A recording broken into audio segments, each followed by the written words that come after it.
What if I told you that the country built on the promise of freedom was also built on the bones of millions? The United States of America stands today as one of the most powerful nations in the world, waving its flag of liberty and justice for all. But behind that flag, behind those shining words carved into monuments and sung in anthems, lies a history so dark, so brutal, and so deliberately hidden that most people never learn the full truth in school. This is not the story they put in textbooks. This is the story they tried to bury, and it starts long before 1776. Before European settlers ever set foot on this land, over 60 million indigenous people lived across North America. They had civilizations, languages, governments, trade routes, and spiritual traditions stretching back thousands of years. Then came the Europeans, and with them came disease, deception, and destruction on a scale that the world had rarely seen. By the early 1900s, the indigenous population had been reduced to fewer than 250,000 people. That is not an accident of history.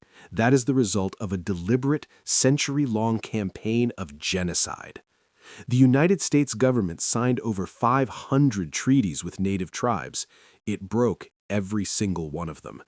Native people were forced off their ancestral lands, marched hundreds of miles in brutal conditions, and watched their children die along the way.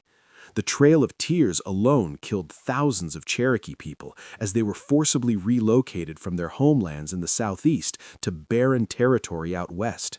And yet Andrew Jackson, the president who signed the Indian Removal Act, still appeared on the $20 bill for over a century. Then there is slavery. The United States declared in 1776 that all men are created equal, and yet, at the time that declaration was signed, many of its authors owned enslaved human beings. For nearly 250 years, millions of African people were kidnapped from their homes, chained in the hulls of ships, and brought to America to be bought, sold, beaten, raped, and worked to death. Enslaved people built the White House. They built the Capitol building. They picked the cotton that made America one of the wealthiest nations on earth. The economic engine of the entire country ran on their suffering. Families were torn apart at auction blocks. Children were sold away from their mothers. Men and women were branded like cattle. And when enslaved people dared to resist, they were tortured in ways too horrific to fully describe. Even after the Civil War ended and slavery was legally abolished in 1865, the nightmare did not stop. It just changed its name. Black Americans entered the era of Reconstruction with hope, and white supremacist violence immediately set out to crush that hope. The Ku Klux Klan rose up almost instantly after the war ended, terrorizing black communities with murders, burnings, and lynchings. Between 1877 and 1950, over 4,000 black people were lynched in the American South. These were not secret acts carried out in the shadows. They were public spectacles. White families brought their children to watch. Postcards with photographs of lynchings were sold as souvenirs. And then came Jim Crow, a system of laws designed to keep black Americans in a permanent state of inferiority. Segregated schools, segregated buses, segregated water fountains, poll taxes, literacy tests, and constant violent terror all worked together to ensure that legal freedom never translated into actual equality.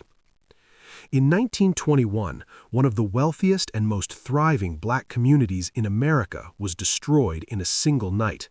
Greenwood, a neighborhood in Tulsa, Oklahoma, was known as Black Wall Street because of its incredible prosperity. Black doctors, lawyers, hotels, theaters, and businesses lined its streets. Then a white mob, aided by the local government and law enforcement, burned it all to the ground. Over 300 black people were killed. Thousands were left homeless. And this massacre was buried so completely that most Americans did not even know it had happened until nearly a century later. The dark history does not stop with race.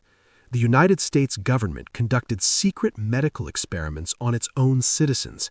In the Tuskegee syphilis study, which ran from 1932 to 1972, hundreds of black men in Alabama were told they were receiving treatment for bad blood.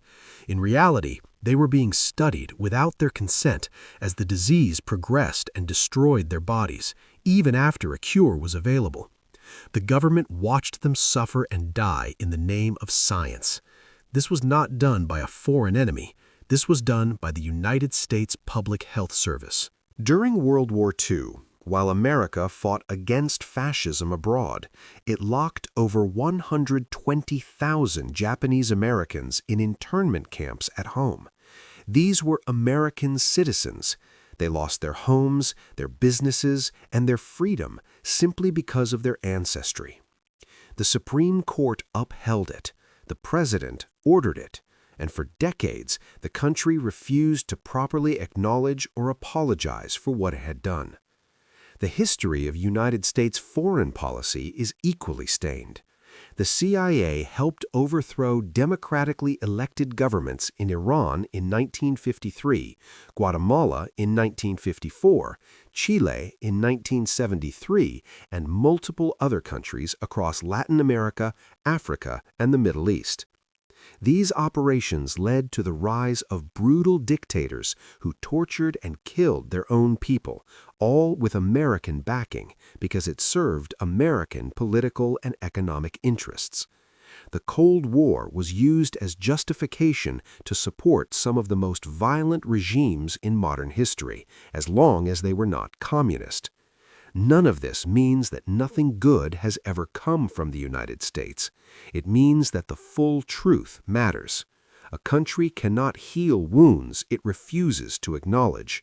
A people cannot reckon with injustice they have never been taught to see. The dark history of the United States is not a reason to hate this country. It is a reason to demand better from it.